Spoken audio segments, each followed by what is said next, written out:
This lesson is 9.8, Factor Polynomials Completely. You should be on page 606. You have used the distributive property to factor a greatest common monomial from a polynomial. I've called that basically undistributing, just factoring a greatest common factor. Now you've done that with monomials, which means one term, like 3x or 5b squared, things of that nature. Remember, monomial is numbers, variables, multiplied together, and they have to have positive integer powers. However, you can also sometimes factor out a common binomial. Now remember, binomial means two terms, like a 3x plus 2 or 7x minus 5. You can also sometimes factor out a binomial. Here would be some examples of that.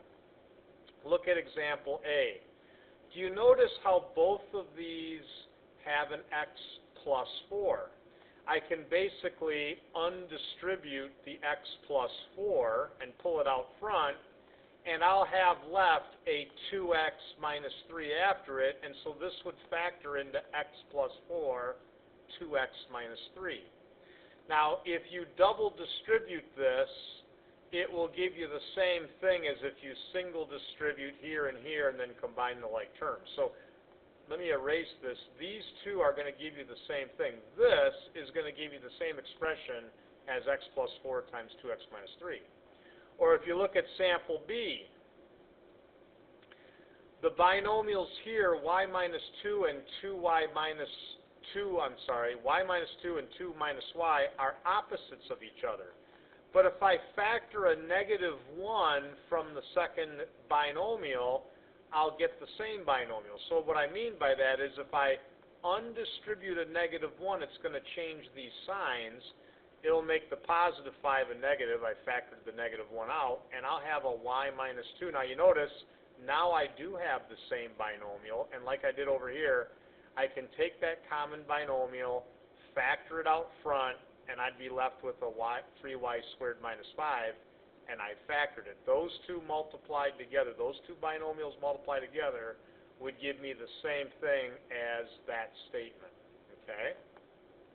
So I can factor out a common binomial.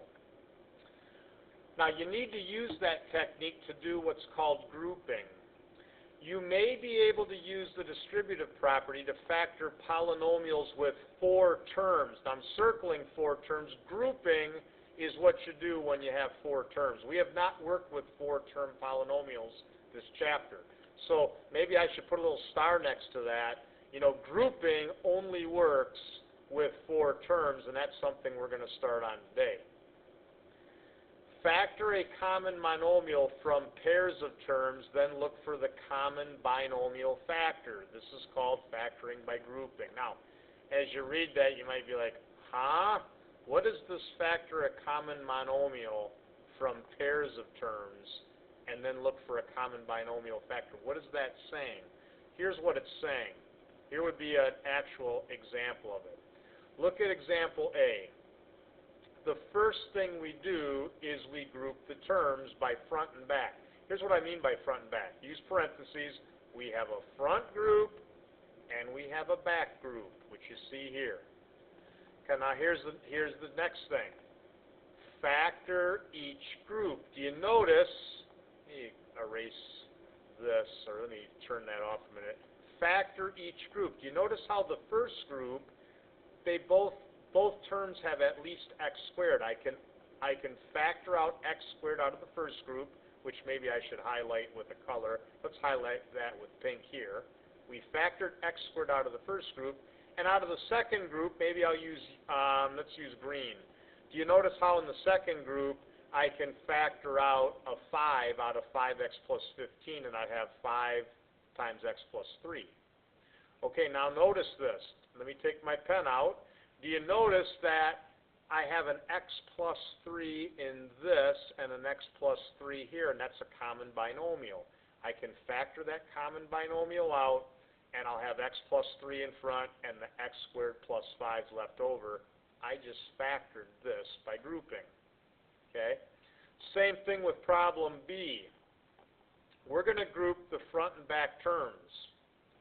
Do you notice in the front group I can factor out a y, and in the back group I can factor out an x?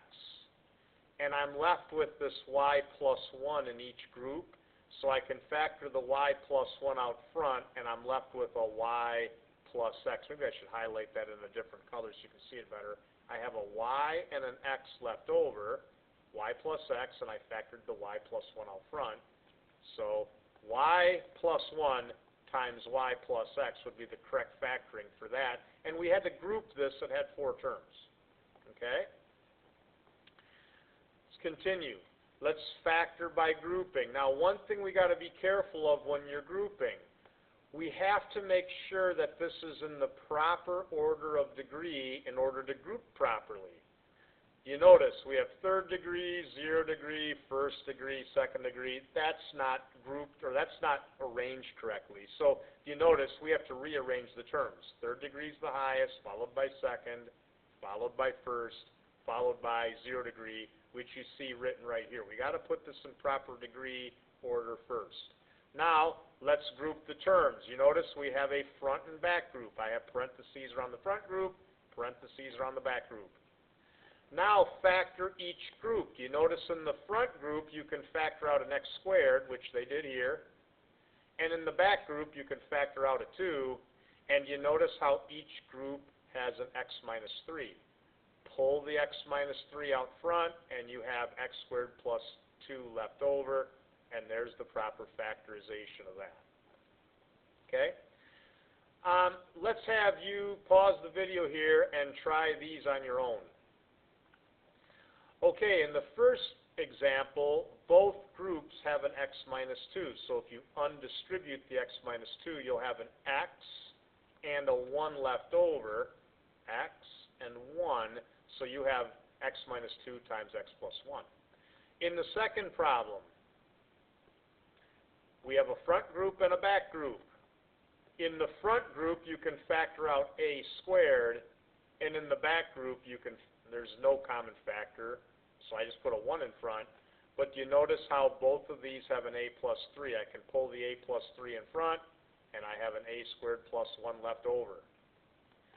And in the final question, I'm going to have to rearrange this different because you notice if I just do this, we don't have any common factor up here.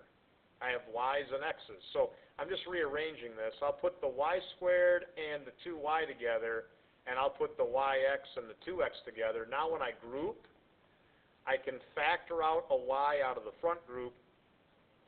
I can factor out an x out of the back group. And you notice how both of these, let me highlight, they both have a y plus 2. I can factor the y plus 2 out front, and I have y plus x left afterward. There's my proper factoring. Okay? When we factor, we have to factor completely. You've seen that x squared minus 1 can be factored into x plus 1, x minus 1. In fact, this is from lesson 9-7. This is the shortcut called the difference of squares. This polynomial is factorable. It means it can be broken into multiplication. Notice that the polynomial x squared plus 1 cannot be written as a product. In other words, I can't break x squared plus 1 into a multiplication. Okay? This polynomial is unfactorable. Now, if you're like, what do you mean? Well, think about it. This is saying x squared plus 0x plus 1. Think about this. There's no numbers that I can multiply together and get 1 and yet add up to get 0. Like 1 times 1 is 1, but 1 plus 1 isn't 0. This is not factorable. It's unfactorable. A factorable polynomial with integer coefficients is factored completely if it's written as a product of unfactorable polynomials with integer coefficients. So you're like, well, wow, is that wordy? Okay, here's what this means. You keep on factoring until you have individual polynomials that can no longer be factored. Like if I go back a slide, y plus 2 can no longer be factored, neither can y plus x. They don't have any common terms. Or if I go back another slide, a plus 3 I can't factor anymore, I just showed you I can't factor a squared plus 1 anymore. Or x plus minus 2 and x plus 1, those can't be factored anymore. Those are considered factored completely. We have to keep factoring until every polynomial has been completely factored. Now, there's a process to that. When you are factoring a polynomial, these are the things we should do, and we should do it in this order. And I've been trying to teach you these all chapter. You always look for the greatest common factor first. I've written GCF on all my videos from the 4th lesson on.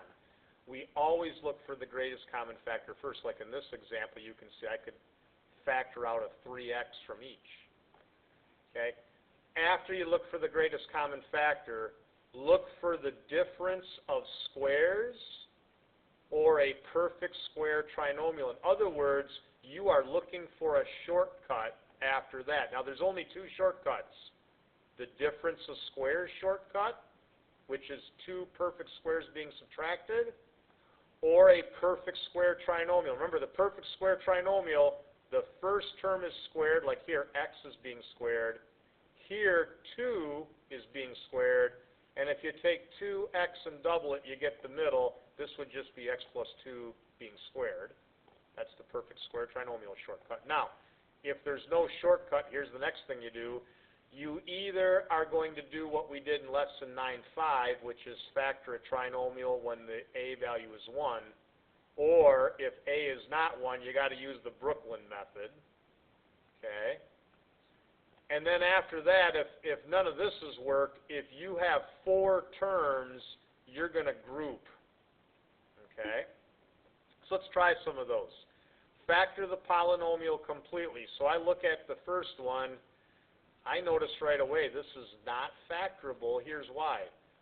What times what's negative 1 and adds up to 2? Well, let me see. Negative 1 times positive 1 is negative 1, but is negative 1 plus 1 going to give me 2?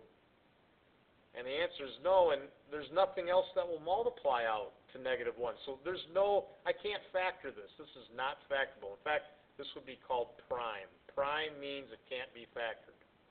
Let's look at B.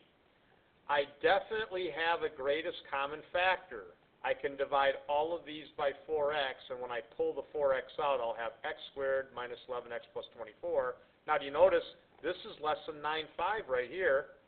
What times what's 24 and adds up to negative 11? Well, that'd be negative 8 and negative 3. So I can factor this. I have a 4x out front, and I have an x minus 3 and an x minus 8. And then for part C, this one, I definitely have a greatest common factor. I can divide both of these by 2 and h squared. So you notice I pulled the 2h squared out front, and I have 25h squared minus 1. Now, do you notice, I'll highlight, do you notice this is a difference of perfect squares? That's a shortcut. 5h times itself and 1 times itself, 5h times 5h and 1 times 1. This is a difference of squares. So with that being said, here would be my proper factoring. I'll write it in blue. I have the 2h squared out front. I have a 5h minus 1 and a 5h plus 1. That's the difference of squares shortcut. I want you to pause the video and try these 3 on your own. Okay, we're back. The first one, you should factor out a greatest common factor, 3x. I'll put that GCF off to the side. And then do you notice I have a difference of perfect squares with x squared minus 4. So I would have a 3x out front, and this would be x and 2. This would be x minus 2x plus 2. I just factored that completely. Number 5, I can definitely find the greatest common factor for 5. I can divide all of these by 2y, and I'm left with y squared minus 6y plus 9. Do you notice this is a perfect square trinomial? Y is being squared, 3 is being squared, and if I take 3y and double it, I get 6 for the middle. There's my factoring. It's 2y in front with a y minus 3 being squared. And number 6, I can definitely find the greatest common factor for 6. I can undistribute m. And I have m squared minus 2m minus 8.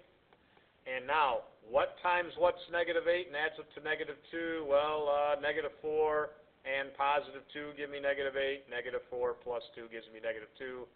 There's my complete factoring for that.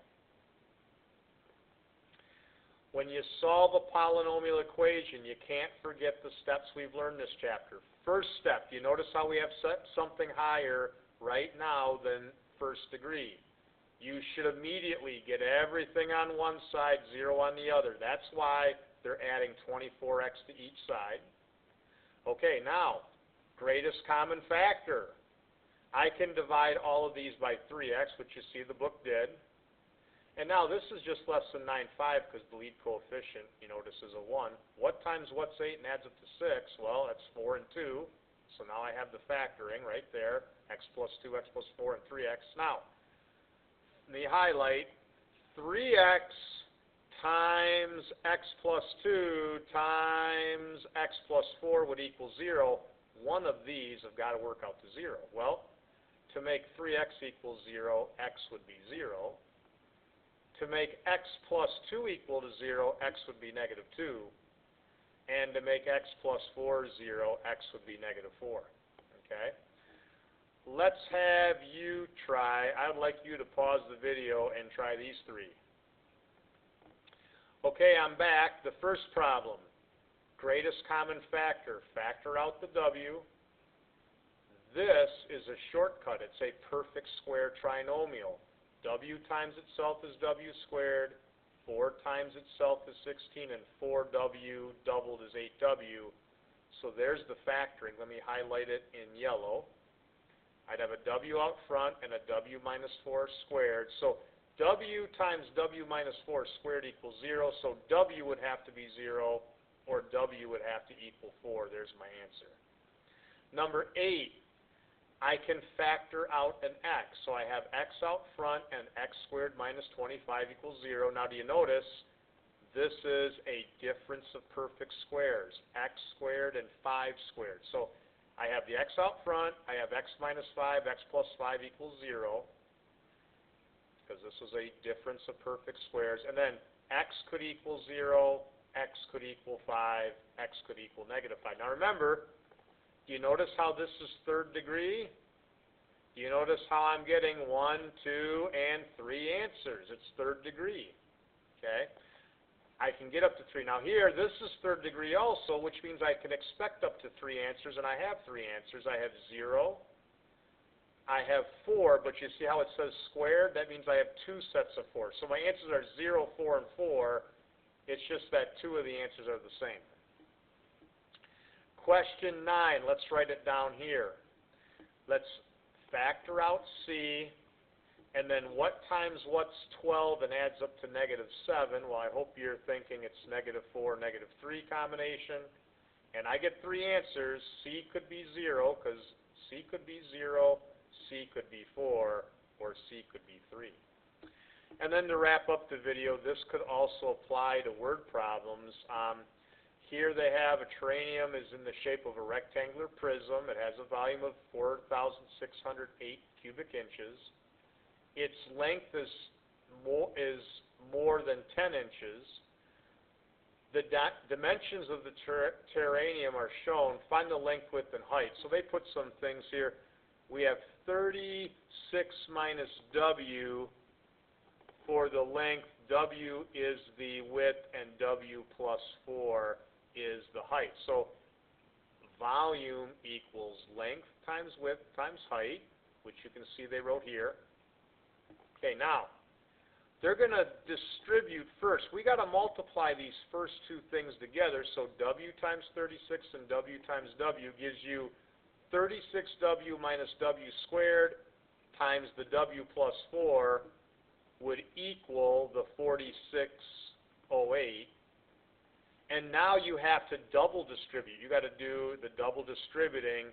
That's going to get you this statement here. Okay, and that's after we subtracted the 4608 from each side. And now we need to write this in descending order of degree. Do you see how it's third, second, first, and 0? And now we can group, front group, back group. We have 4 terms we got to group. The common factor in front's negative w squared. The common factor behind is 144. Okay? You notice how they both have a w minus 32. I can pull that out front, and I'm left with negative w squared plus 144. Now, I never want a lead coefficient that's negative, so if I factor the negative 1 out front, these signs change, and this is a difference of perfect squares, w and 12, w minus 12, w plus 12. So I'm going to get three different answers here. For this to equal 0, w would be 32. For this to equal 0, w would be 12. And for this to equal 0, w would be negative 12. Now, my width can't be negative 12, so I'll throw that out. It is possible to have a width of 32, so if w is 32, that means, I'll write it up here, my width is 32, my height, 32 plus 6 is 36, and my length would be 4. So that's one possibility. The other possibility would be if my width is 12, I'd have 12 here, 12 plus 4 is 16 here, and 36 minus 12 is 24 here. That would be another set of dimensions, 24, 12, and 16. I'm going to stop the video here. If you have questions, make sure you ask during class.